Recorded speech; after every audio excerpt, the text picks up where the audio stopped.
Merci Monsieur le Président. Je voulais féliciter effectivement nos deux rapporteurs pour le travail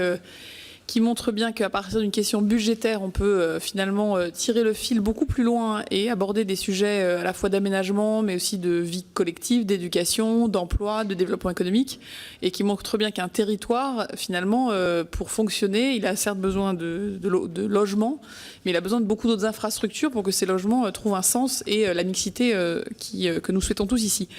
Moi, j'étais très intéressée par la partie de votre rapport qui concerne l'investissement que vous dites durable,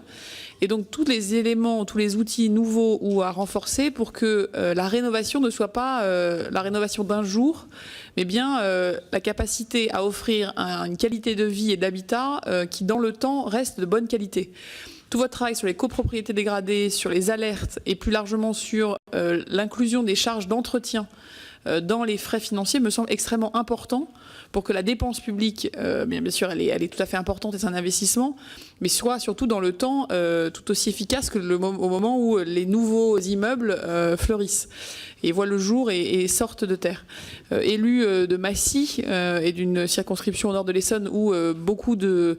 nouveaux immeubles, j'allais dire, poussent comme des champignons entre les plus anciens, on voit bien que à l'intérieur des anciens immeubles, les choses sont souvent finalement assez bien entretenues, mais que la maintenance extérieure des bâtiments est objectivement pas faite, et que sur ces sujets-là, en fait, les budgets n'existent pas, et qu'une partie de la rénovation, on pourrait mettre des coups de peinture, mais ça ne résoudrait pas le manque de rénovation et de maintenance au long cours. Donc tout ce que vous pourriez peut-être préciser sur ces sujets, je pense, sera d'intérêt pour nous tous. Merci beaucoup.